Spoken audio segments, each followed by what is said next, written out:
The graduation hall buzzed with excitement, a low hum of pride and anticipation that felt almost physical. Parents leaned forward in their seats, phones raised, whispering prayers and praise as their children's names echoed across the stage. I stood behind the curtain in my deep blue doctoral robe, the fabric heavy on my shoulders, like it already knew the weight of what I had carried to reach this moment.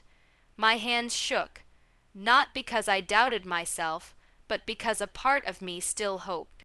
I checked my phone one last time. No messages, no missed calls, just silence. 8 years, that's how long this journey had been. 8 years of research that no one at home understood. 8 years of hearing my mother say, "You're too educated to be happy," and my father remind me, "Your brother chose a real path." 8 years of defending my dreams at dinner tables where they were already on trial. Yet despite all of it, I had sent my parents the invitation again and again, like a child leaving the porch light on, waiting. That morning the final answer came. My mother's voice was flat, almost bored. "We're not coming.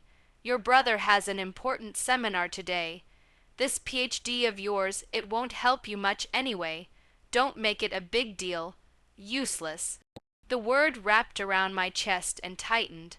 I ended the call politely, because that's what I had been trained to do, swallow disappointment, so it wouldn't disturb anyone else's peace. When my name was called, the hall erupted in applause, but none of it felt like it belonged to me. I walked across the stage with a practiced smile, my eyes scanning the crowd one last time, foolishly hoping to see my parents' faces. Instead, I saw strangers clapping for a girl they didn't know, while the two people who knew me best had chosen absence. The dean shook my hand firmly and whispered, "Outstanding work. You should be proud." For a second, my vision blurred. I nodded, afraid my voice would betray the ache in my throat. Outside, families hugged, cried, and took photos that would live on walls and phones forever. I stood alone beneath the banner that read "Congratulations, Class of," and asked a passing student to take a picture of me.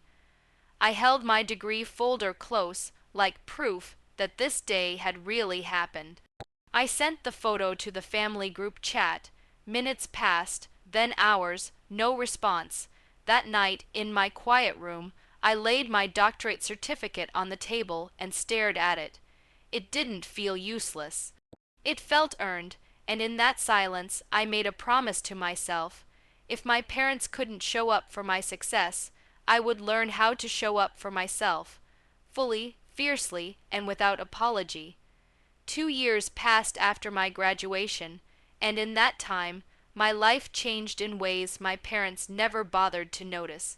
I moved cities, then countries, chasing opportunities that once felt impossibly far away. My research began to matter, to institutions, to policymakers, to people who spoke my name with respect instead of doubt. Invitations arrived in my inbox, stamped with logos I used to admire from a distance. I answered them quietly. I celebrated alone. Silence had become safer than hope. At home, nothing changed. My parents spoke of my brother often, proudly listing his achievements like medals of honor. Whenever my name came up, it was usually followed by concern disguised as advice. "She studies too much," my mother would say. "Life is more than degrees." I stopped correcting them, let them believe what made them comfortable. Then one evening, my phone rang. My father sounded unusually warm. "Your brother's graduation is next month," he said. "It's a big ceremony. Important people will be there. You should come." No congratulations for my doctorate. No curiosity about where I was or what I was doing. Just an expectation, like I was supposed to fill a seat and smile for family photos. "I'll try," I replied, my voice neutral. After the call, I stared at my calendar for a long time. Part of me wanted to refuse, to protect the fragile peace I had built away from them, but another part of me, the one still healing, knew I needed to go, not to impress them, not to compete with my brother, but to face the place where my worth had been questioned for so long. The day of the ceremony arrived wrapped in celebration. The hall was grand, far more elaborate than the one where I had earned my PhD. My parents sat in the front row, dressed elegantly, greeting relatives with pride. I slipped into a seat near the back, unnoticed, invisible in a crowd that had never learned how to see me. The host stepped onto the stage and adjusted the microphone. Before we begin today's program, he announced, "We are honored to have a keynote speaker joining us, someone whose work has made this institution incredibly proud." My heart thudded, though I didn't yet understand why. She is a doctorate holder, an internationally recognized researcher, and one of the youngest experts in her field. A hush fell over the room. When he said my name, it felt like the air cracked open. I stood slowly, the weight of years pressing into my spine, and began walking toward the stage. Gasps followed me, heads turned. In the front row, my parents froze, their smiles fading into shock. For the first time in my life, I wasn't walking forward to seek their approval. I was walking forward because I had already earned my place. The stage lights were brighter than I expected, warm against my face, as if the room itself was leaning in to listen.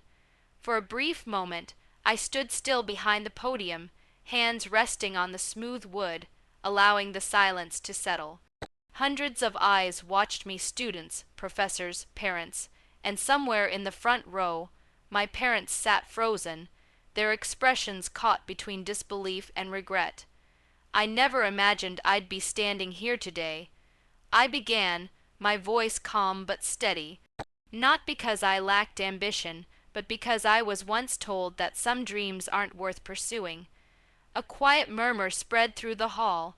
I was told that too much education makes you impractical, that research is a luxury, that a doctorate is something to be proud of only if it looks impressive to others. I paused, letting the words breathe. There were days I almost believed that. As I spoke, memories surfaced. Nights hunched over my desk while the rest of the world slept, emails filled with rejections, phone calls home that ended with polite disappointment instead of encouragement. I didn't share those details, but they lived in my tone, in the spaces between sentences. I learned something important during those years. I continued, "If you wait for permission to believe in yourself, you may wait forever. Sometimes the only voice that can save you is your own." The room was completely silent now. I stand here today not because my path was easy, and not because it was supported. I stand here because I chose not to disappear when I was told my efforts were meaningless. Applause began, soft at first, then building, rolling through the hall like a wave. I glanced briefly toward the front row. My mother's eyes glistened. My father stared straight ahead, his jaw tight. I felt no satisfaction in their discomfort, only a strange, peaceful clarity. I shifted my tone, warmth returning. Today is about celebration. It's about the students graduating, especially my brother, whose hard work deserves recognition. I smiled sincerely. Success doesn't follow one shape or one timeline. There is room for many kinds of brilliance. Faces softened. Heads nodded. My hope, I concluded, is that no one here leaves believing their dream is too small, too slow, or too strange to matter. The world changes because of people who refuse to quit even when no one is clapping. When I stepped away from the podium, the applause rose to its feet. People reached out to shake my hand. Professors whispered praise. Students looked at me with something like hope in their eyes. As I returned to my seat, I didn't look back at my parents. For the first time, I didn't need to. The speech hadn't changed who I was. It had simply revealed me, fully, finally, and without apology. The ceremony ended in a blur of applause, flashing cameras, and voices calling my name. People I had never met congratulated me as if they had known my journey all along. I accepted their words with quiet gratitude, but inside I felt strangely calm. The moment I had once imagined standing tall in front of my parents, finally seen, had arrived, and it didn't feel the way I expected. There was no rush of victory, no hunger for their approval, just stillness. As the crowd thinned, I felt a familiar presence behind me. My mother spoke first. "Why didn't you tell us?" Her voice trembled, a mix of shock and hurt. "We had no idea you had achieved so much." I turned to face her. Up close, she looked older than I remembered. Tired, human. "I did tell you," I said softly. "For years, you just didn't hear me." My father cleared his throat, eyes fixed on the floor. We thought we were protecting you, that you'd waste your life chasing something uncertain."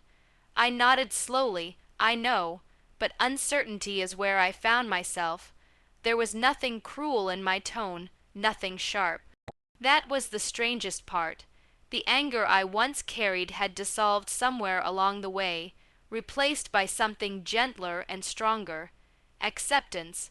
I wasn't there to punish them. I was there to close a chapter. My brother approached us, his graduation gown still hanging loosely from his shoulders. He looked at me with pride, not rivalry. "Your speech was incredible," he said quietly. "I always knew you were brilliant. I just didn't say it enough." I smiled, and for the first time it reached my eyes. That night, I returned to my hotel room alone. I placed my Keynote badge on the desk beside my framed PhD certificate. 2 milestones, years apart, both earned in silence. I sat on the edge of the bed and let the weight of the day settle into me. Sweet revenge, I realized, wasn't standing on a stage while my parents felt small. It wasn't watching regret bloom in their eyes. Sweet revenge was becoming whole without their permission.